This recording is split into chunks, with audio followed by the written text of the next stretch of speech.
Okay, so this is a brain. If you guessed it, you guessed it right. And today I'm going to talk to you guys about what I think is the single most important thing that gets missed by loan officers and really anybody in sales today. And it's about connecting with people's heart and not just their brain. Because at the end of the day, the connection piece is what makes us memorable. It's what makes us relatable. It's what builds that trust. And so how do we do that as mortgage professionals? Build so much trust that we create raving fans. I want to give you an example. I'm not a motorcycle person, but Harley Davidson is a company that has established such a brand and culture and vibe with consumers that literally people tattoo their logo on their flesh.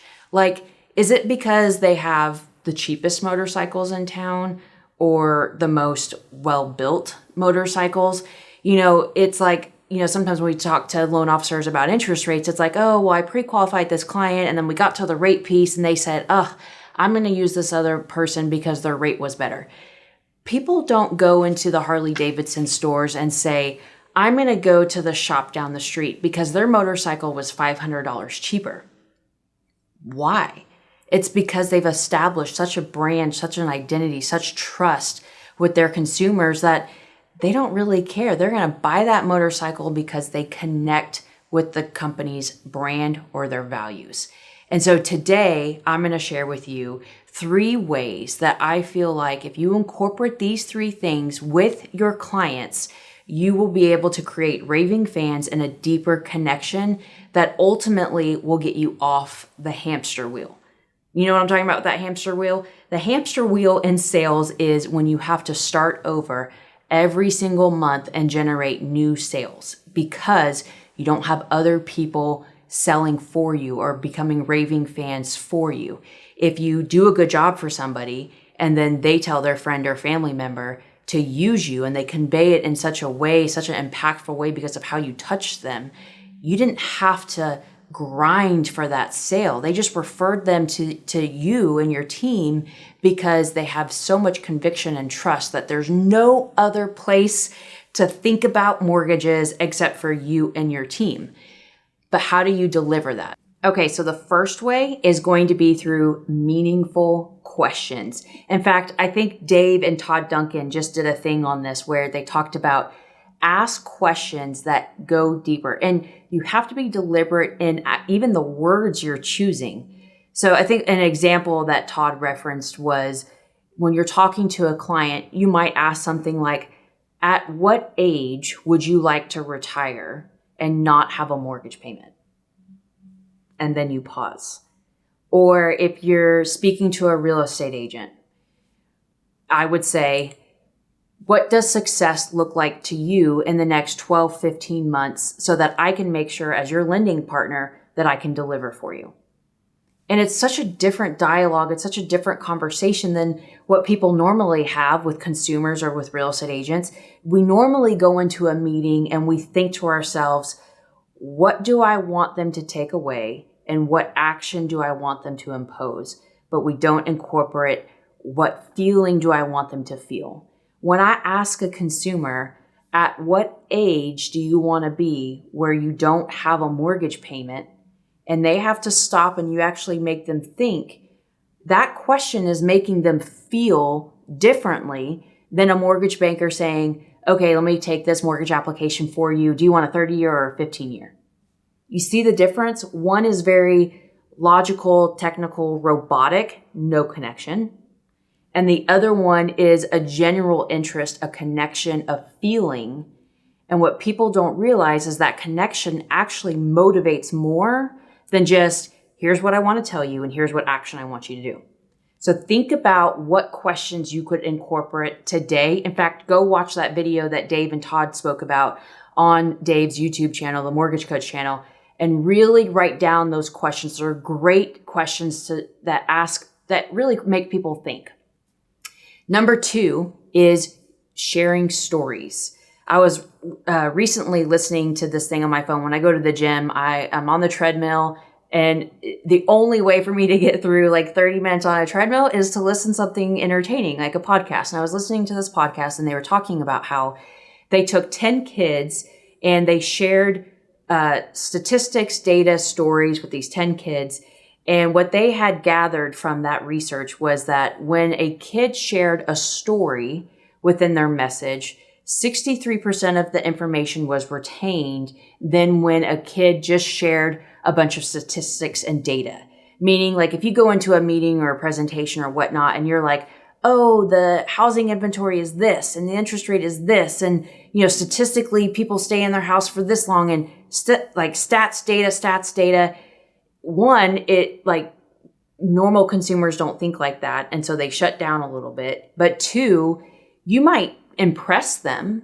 They might walk away from the conversation thinking like, man, Joe is really smart, or he's really impressive, but there was no connection that was made. So even if you end up doing that loan for them because they were impressed by you, 12 to 18 months later, they won't remember you because you didn't make them feel. You just spoke to their logical part of the brain, not the emotional side of it. So share stories with them. One of the things that I do that actually Renee Rodriguez from my Amplify event, I was really hesitant to share my personal story with people, what he calls your origin story. I was somewhat embarrassed by it. And what I have found is that by sharing personal stories about me that relates to their situation, deepens that bond even more. So I'm going to give you an example. I had a 25-year-old client, female. She had just graduated college, not married, no boyfriend, nothing like that. Parents lived out of state, very similar to my situation. And she was very hesitant on buying a home because her reality was that's not something that you should do until you're engaged or you're married or in that phase of life. Like that was her belief. But she was so smart and so financially frugal and knew that owning a home was so much smarter than paying rent.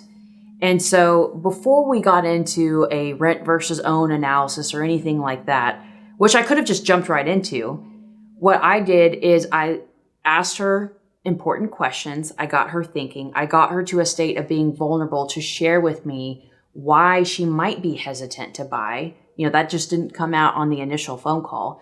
So we got to a very real place with her. And then I shared my own story where I said, Susie, I was just like you. I was 25 years old, wasn't dating anyone, wasn't married, parents out of state, and I really wanted to buy. And I was scared to death. Like, what if I bought the house and then I couldn't afford the mortgage payment? I didn't have a parent or a family member that would just write a check for me in case something happened to me. Or what if the garbage disposal breaks? Like in an apartment, you at least have a maintenance person and they can come and fix it. But like, I don't know anything about garbage disposals. Like that is really scary. It's frightening. And so when I opened up and could share something that I had in common with them, and I delivered it in a way of a story, after the transaction's done, do you think that connection is stronger? That bond is greater, that she feels like she opened her heart and I opened my heart and we can still get her into the home and it's okay. And I'm a living proof. I was like, I bought this house and then fast forward 11 years from now, the house is worth now this, it's almost paid off. I've got a tenant in there. It's an amazing, incredible story. But unless I opened up and shared that with her, she wouldn't have walked away from that conversation knowing me a little bit better, knowing my heart a little bit more.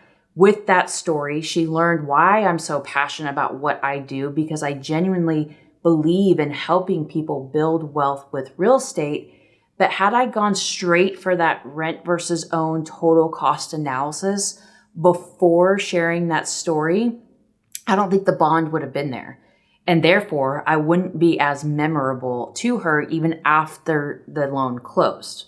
So, number one, ask meaningful questions. Number two, share stories. Connect with them. I don't mean just like any random story, but actual vulnerable stories that you can get deep with them. And then number three, always, you got to add in the total cost analysis. That is what at the end of this number one, number two, layers on that logical, that custom, that informative approach that is going to help move the needle. Here's what I mean. So for this client, I showed them a cost of rent versus own. And I showed her that you could either continue to pay this much in rent, and at the end of 5 years, you would have paid, it was around like $60,000 in rent. Or you could have owned a home, and in that 5 years, you would have gained this amount in principal reduction, you would have gained this amount of appreciation, and therefore your net worth would equal to this. Like, because I could use a total cost analysis to just wrap the bow on the conversation that pairs the connection with the emotional, you walk away with a bond and loyalty with a client literally for life. Like, I want to show you guys some of my Google reviews. If you go to Google and you type in the mortgage nerd, read through what some of those clients are saying. They walked away from our experience so compelled to write a Google review. And when you read those reviews, there's over 200. They're all saying a similar message. How much Denise and her team cared, how they answered my question. I felt like they had a vested interest in the success of me owning this home. They're saying the same thing over and over and over. And what I'm doing is I'm creating a fan group. I call it my Nerd Club alum, but I'm creating the Harley Davidson type fan group where I don't have to be on this hamster wheel every single month. 60% of my business last year came from past clients, whether they did a loan again or they told their friend or family or whoever and was like, if you're going to look for a mortgage, like, you can't go anywhere else but Denise. They're going to give you the best rates and the best service and the best blah, blah, blah, blah. I don't have the best rates in town. I don't have the best costs in town. But it's like that client that shows up to buy that Harley Davidson motorcycle. They believe in that brand so much that they don't look anywhere else, because even if there's a bike that's a little bit cheaper, it's just not worth it to them, because going somewhere where they know that they can trust it with something so important in life is everything. So those are my 3 takeaways. Don't just speak to the brain, speak to the heart, build the connection, and follow the 3 rules of asking intentional questions, sharing a vulnerable, deep story that connects with the client, and then always pairing it up with the logical portion of the total cost analysis. And that is what's going to put the cherry on top or the bow on top and create raving fans for life.